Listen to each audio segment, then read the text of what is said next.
One that a digital ID is the end of democracy as we know it and an irreversible step into a dystopian future of firstly no cash, just a digital currency controlled by governments, potentially leading to a Chinese-style social credit system where government has the ability to control and restrict every single aspect of your lives, from where you go, how you travel, your healthcare, what you eat, control over your spending habits, a veto over your job prospects, and so on. On your screen is the World Economic Forum's graph on how a digital ID is central to controlling every part of an individual's life. Financial services, food and sustainability, travel and mobility, e-commerce, social media and telecommunications, it's all there. And of course, every aspect of your healthcare. Digital ID schemes potentially give absolute powers of surveillance and control over every aspect of your life to unelected bureaucrats, unscrupulous politicians and greedy governments and corporations. If you don't think future authoritarian governments of whatever persuasion won't use these powers ruthlessly and mercilessly, then you must have been fast asleep during COVID QR codes and vaccine mandates.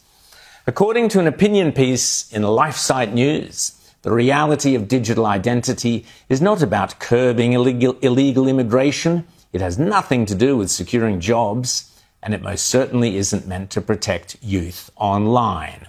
They say digital ID is the linchpin of the United Nations push for a global surveillance state. Aman Jabi is a former Silicon Valley video and camera design whiz kid. He's now turned whistleblower on the dangers of where big tech, along with big government, want to take us. Facial recognition will be used to unlock your digital identity, which is going to be a tool of control for the agendas that are coming down the pipeline. The plan is to pretty much lock up humanity in smart cities, which is kind of a superset of a 15-minute city. Water management is about water rationing, noise pollution is about speech surveillance, traffic monitoring is about limiting mobility, and then, of course, energy conservation is all about rationing heat, electricity, and gasoline. Keir Starmer is currently trying to introduce the UK's digital ID by making it mandatory if you want to work and pretending it will solve Britain's immigration problems. The public aren't buying it. Because he hath oppressed and hath forsaken the poor, because he hath violently taken away an house which he builded not, surely he shall not feel quietness in his belly. He shall not save of that which he desired. Job chapter 20, verse 19 and 20. Shalom. I want to start off by giving all praises, honor, and glory to Yahweh, Bahashem, Yahushai, Bahashem, Ruchakodash. Double honor to our venerable apostles, elders, and bishops of Great Millstone on down who rule well. And peace and blessings to the Lord's elect, the house of David. All right, so Brother Aharon coming back at you with another lesson, lowering and beatifying and uplifting unto the elect. And I have an article here I want to jump into real quick. All right, and it's titled, U.S. Law Enforcement Issues Dire Alert. Anti-Tech Extremism Explodes as Hatred for AI Reaches a Boiling Point. Okay, and this is actually dated today, May 28th, 2026. All right, and of course, in the time of biblical prophecy. Okay, and this is all part of the prophecies that, starting from my elders and apostles of Great Millstone on down, you've been warned about. Okay, the whole world has been warned and introduced to these things, that there's going to come a time where the governments of this world are going to start to push back against the people. Okay, because people are not going to be in compliance with the ways in which the governments are using AI to rule over the citizens. Okay, so in many places, as is written in the book of 2nd Ezra, the 15th chapter, about how the people are not going to regard their kings nor princes, right? And there's going to be insurrection, right? There's going to be sedition among men, all right? And they're not going to regard their kings nor princes because life is going to be hard. It says for lack of bread and for great tribulation. So people are going to be bugging the hell out because life has changed. And now they're being forced to change with it. If not, They got no services. Okay. And those uprisings, those people rebelling against the system because it's not going in their favor, the governments are going to push back against that. Okay. Many different places all around the world, you're going to have governments that are going to be pushing back against their citizens who may resist, certain forms of this whole AI driven governance. Okay. You got AI driven governance. You have surveillance. Okay. You have automation, right? Even look at automation, it will be for more like the jobs, right? These companies are all shifting from having people on the payroll to now just using robots. Okay. They're going to be using robots to work in the warehouse, all right, to do anything that has to do with the supply chain and so on and so forth, man. Factory jobs, okay, white collar job, blue collar jobs, all of them is going to be taken over by AI. Okay. And people are starting to push back against that. Okay, even surveillance. All right, this whole concept of keeping everyone safe and this whole Minority Report style of police work. Okay, people are going to be pushing back against that. All right, so it's going to be, to a point where, it's going to come to violence. Okay, it's going to become violent because you have different. I think it's Italy. Italy right now, there's protests going on the past couple of weeks. Okay, and the mainstream media is not going to talk about it, right? Because the last thing they want is for the world to wake up to see that, oh shit, there's countries that's protesting against the things that we also going through. Oh, wait a minute, we got a chance against this shit. Hold on, let's protest and see, the after effects or / the reaction that comes from protesting against these data centers and so on and so forth. Okay, but Esau knows that there's a heavy push against his agenda, his data centers, his so-called AI driven governance.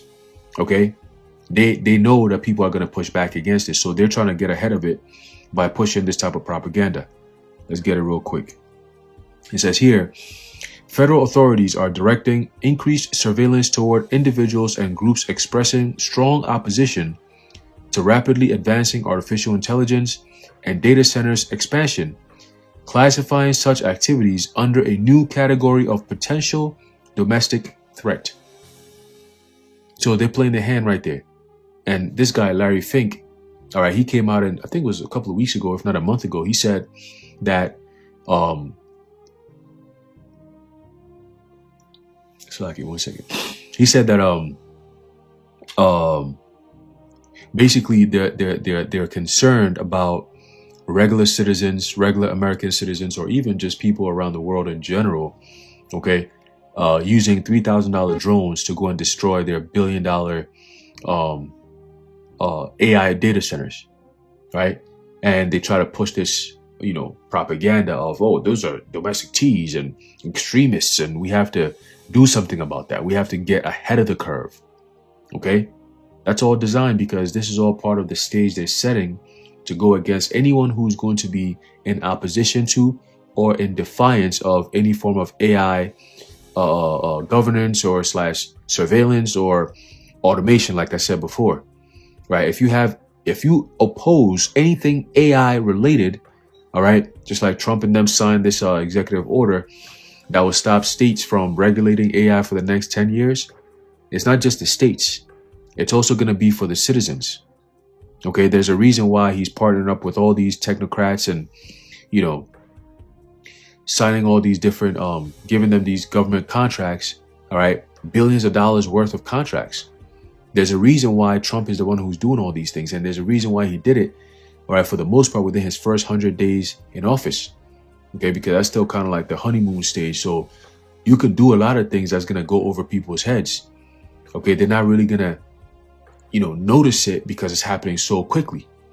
But you give it a year, maybe 2 years, all right, people are going to start putting pieces together like, wait a minute, this shit's not moving like how this guy promised us. So they're going to start resisting. They're going to start pushing back. They're going to start questioning things. You see? So they had to move quick. That devil had to come in and start putting these things in place quickly.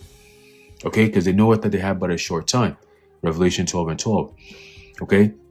So it says here, as public frustration grows over AI-driven job displacement and massive data centers being built near communities, intelligence agencies, including the Department of Homeland Security and FBI, are It's like you. Department of Homeland Security and FBI are circulating internal assessments that highlight, quote, anti-tech violent extremism as an emerging concern. And they just came up with it. All right, they come up with, this is how they create criminals. Okay, they come up with something, and then all of a sudden you become a criminal. All right, even though there is no victim, you're still committing a crime, right? Because it's all bogus, it's all bullshit anyway. So they create criminals because all they have to do is, look, we're gonna come up with a new law, all right, a new fear tactic, okay, to coerce the people in a certain way, right, in a certain direction in which we want them to be in, right? We have to change behaviors, like Larry Fink said about a year or two ago. Okay, they have to start doing things to change behavior. So continuing, it says, this shift comes against a backdrop of recent attacks on tech executives, widespread protests targeting data infrastructure, and broader societal unease about technological change. All right, and I was going into that example about yesterday, this client that I was talking to, and she was basically saying how she doesn't like this whole new age of digital this and, you know, smart this and stream this and all this stuff. Like, these older people are not okay with that, but they have no choice but to learn it and get along with it, because that's just the new way of doing things, right? There's always a phase, right? There's always a time for something, right? There was a time where, you know, being able to travel around the world was just, you just have to have your passport and you're good, right? And then after that, they gradually shift you into a time where you need to have a proof, right? You need to have some form of proof. Like, they gotta scan you, they gotta do this, they gotta do that, all these different things, just so you could travel. Okay, you minimize, you bring that down to another level of buying and selling, right? Because travel is a form of buying and selling, but I'm talking about, like, because you don't travel every day, right? That's not common. Most people don't travel every single day. Like, as in, I'm buying a flight or a plane ticket to go somewhere. It's not happening every day.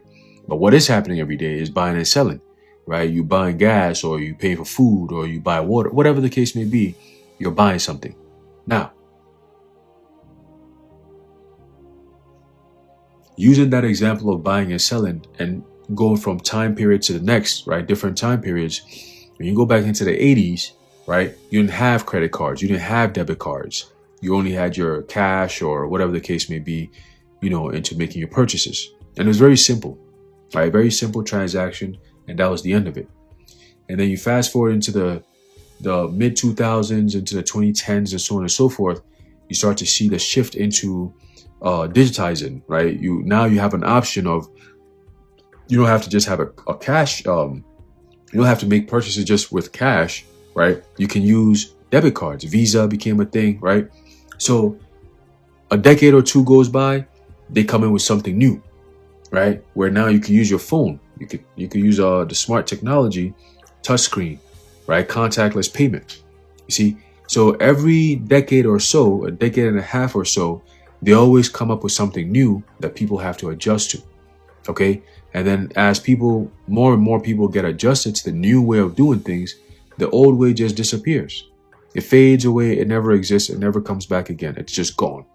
And they call it what? They call it technological innovation. They call it technological advancements.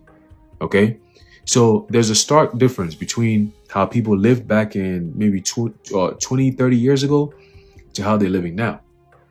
Okay. In the past 10 years, we've seen a drastic change in how we all live our lives, right? And it's all tailored to the mark of the beast. All right. So remember the 3 steps. You have the mark of the beast technology, you have the mark of the beast mentality, and you have the mark of the beast reality. Okay.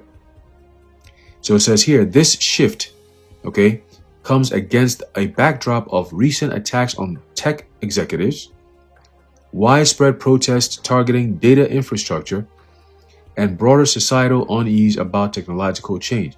So if these so-called technocrats cared about your safety and how they pitch these gadgets that they're pushing out to the world, okay, then wouldn't you think that they'll stop and say, well, the people don't want it, so let's find something that the people actually want.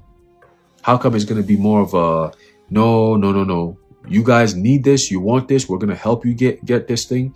And as a matter of fact, anyone who resists or pushes against it, we're going to label you a so-called anti-tech extremist. What the fuck? You see, this is how Esau works. We're going to set up a system. We're going to use our media to push propaganda, okay, and push a certain narrative. That's not true. It's all false, but we're still going to push it because you tell a lie long enough, all right, consistently enough, people start to believe it as truth, as facts. Okay, that's why the truth, the real, actual truth from the scriptures is a bothersome thing to the elites because it quite literally is a hindrance to them moving forward with their agenda. Okay, when everything must be done in secrecy and fraudulently, once the truth comes out, you start shining the light on the darkness, they become very uncomfortable.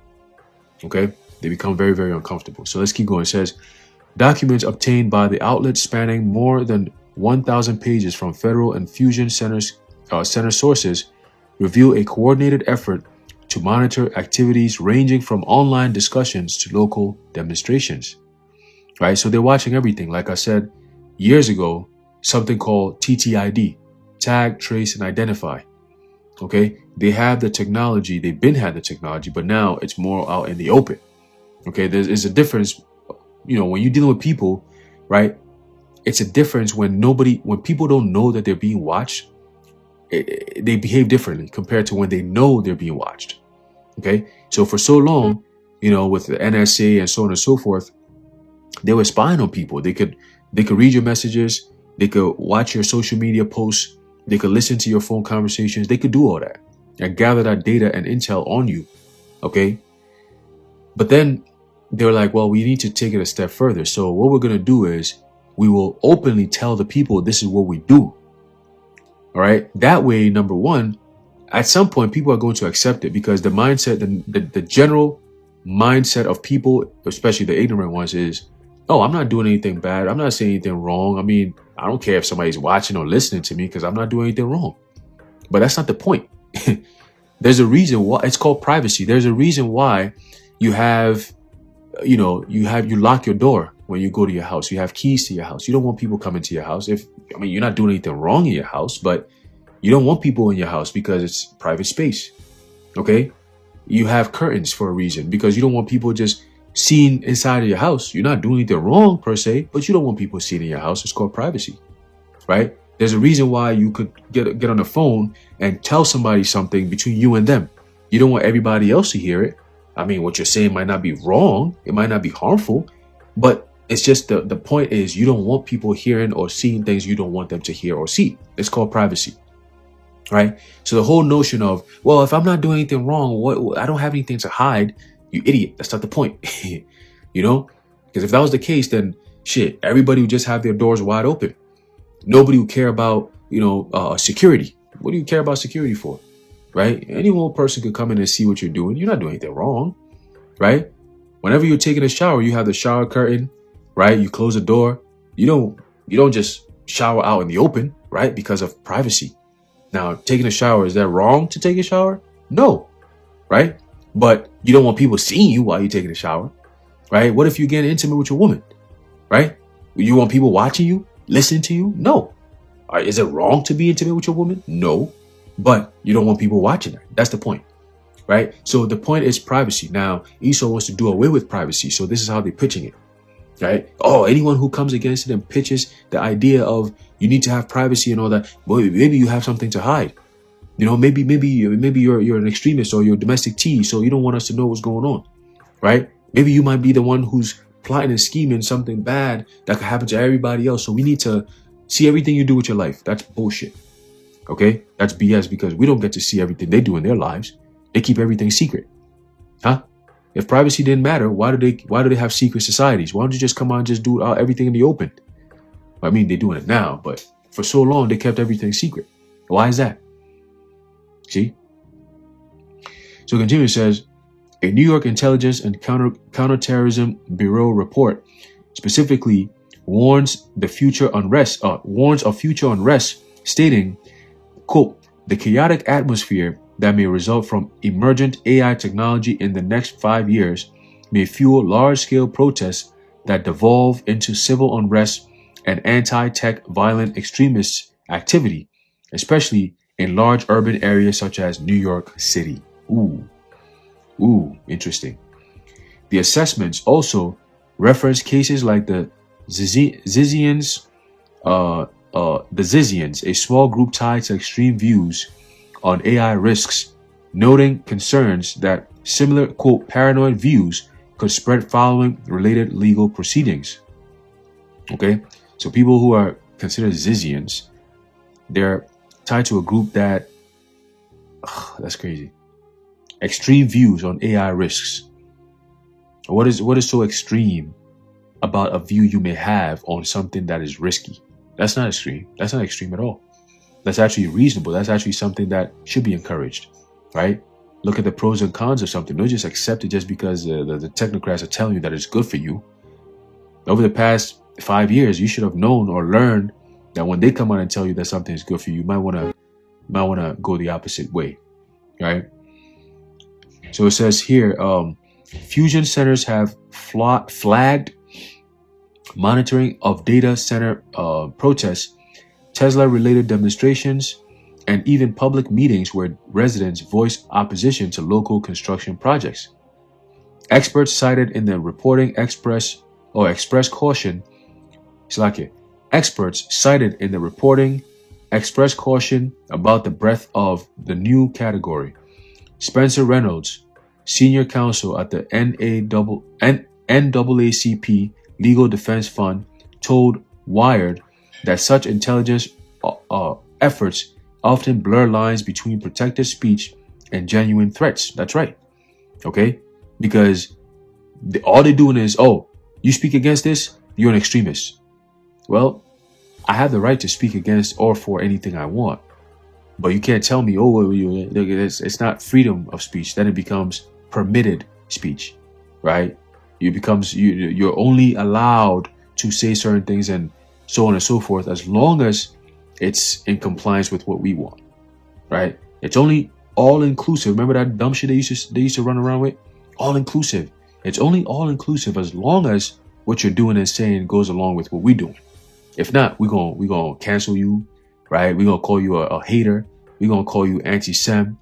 We're gonna dox you, right? We're gonna threaten your life. You got people that be arrested and thrown in jail. You know what I'm saying? All because they went against the grain. We've seen that time and time and time again, even in history. Okay? When you go into the book of Acts, it tells you about how the apostles were thrown in prison because what? They were speaking against the status quo, just like we're doing today. Okay, so eventually they're going to have to come in with that heat. But hey, we've been waiting for a minute. All right, we have been waiting for a minute because we know what our Lord is going to do once these devils start making their move. Okay, it says these intelligent reports are a part of a long tradition of agencies identifying protests or even simply having strong opinions as precursors of violence. Right? So they tie it all in. Oh, you protesting? You must be violent. You must be a violent extremist, right? Anti-tech extremism. So you're against. That's the whole thing. Anti-tech. The fuck. People use tech. People are not anti-tech. They just don't want this AI bullshit that you're trying to force on them. Don't try to spin it and make it seem like people are just against tech because we're all surrounded by tech, right? People still watch TV. That's tech. People use phones. That's tech. People drive cars. That's tech. What are you talking about? So people are not anti-tech, just like how they use the label conspiracy theory or conspiracy theorists, right? Or anti-Semitic. These are labels that they push on people. It's all diversion tactics, man. Okay? And it only works when people actually believe it. When people don't recognize that shit, it doesn't work at all. It doesn't really matter. It's almost like it doesn't exist. It only exists when people start to actually acknowledge it. You see? But if people were to go about their day and man, F the government, fuck what they're saying about this whole anti-tech extremism. If people never pay attention to that, it wouldn't stick. They'll have to find something else, another form of propaganda, right? To push this narrative of people are dangerous. Anyone who speaks against what we're trying to do is dangerous. We need to do something about them. That's it. Okay? And slowly but surely, you're going to start seeing a lot more countries, okay, with people protesting. Okay, and these governments, they got all kinds of different their what they call approval ratings is in the tank right now, man, all around the world. Okay, and that's all part of biblical end time prophecies. Okay, let's get this real quick, and then we're gonna close it out. It's gonna be a short, straight to the point, like I said before. Okay, this is all, hey, beautiful times. Beautiful times. We keep on bringing on the same precepts because they're speaking now. Okay, Habakkuk the 2nd chapter tells you, though it tarry, wait for it, for it surely come, it will not tarry. So we're living in the times of these prophecies being fulfilled, man. Okay, there's a book of 2nd Ezra chapter 9 and verse 1. It says, he answered me then and said, measure thou the time diligently in itself, and when thou seest part of the signs past, which I have told thee before, then shalt thou understand that it is the very same time wherein the highest will begin to visit the world which he made. Okay? Therefore, when there shall be seen earthquakes and uproars of the people in the world, then shalt thou well understand that the Most High spake of those things from the days that were before thee, even from the beginning. Okay? So count yourself blessed, okay, and privileged that the Heavenly Father, Yahweh Ba'ashem Yahushai, gave you or gave us this understanding, the keys to the puzzle, so that we don't fret, okay, we're not frazzled when we see these things happening. We don't panic, okay, we don't lose our faith, we don't lose our wits. All right, wisdom and knowledge is being the stability of our times. All right, the wisdom and knowledge of the scriptures, the understanding of the truth, the full 100% truth, okay, and the faith we have in Yahweh Ba'ashem Yahushai because of the knowledge that we have of Yahweh Ba'ashem Yahushai. Okay, beautiful thing, man, beautiful thing. So yeah, don't get tripped over by Esau and his propaganda BS. All right, this is just the tip of the iceberg. It's going to get much worse, and it's going to be much more violent.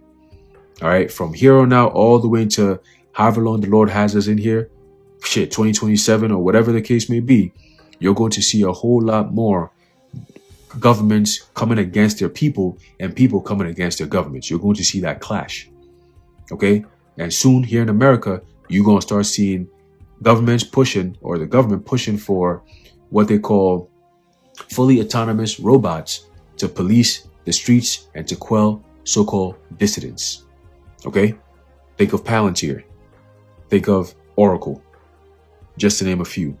These companies are going to be working side by side with the government to quell so-called dissidents, political, religious, whatever the case may be. There will be uprisings, there's uproars, and they'll do whatever it takes to shut all that shit down. Okay?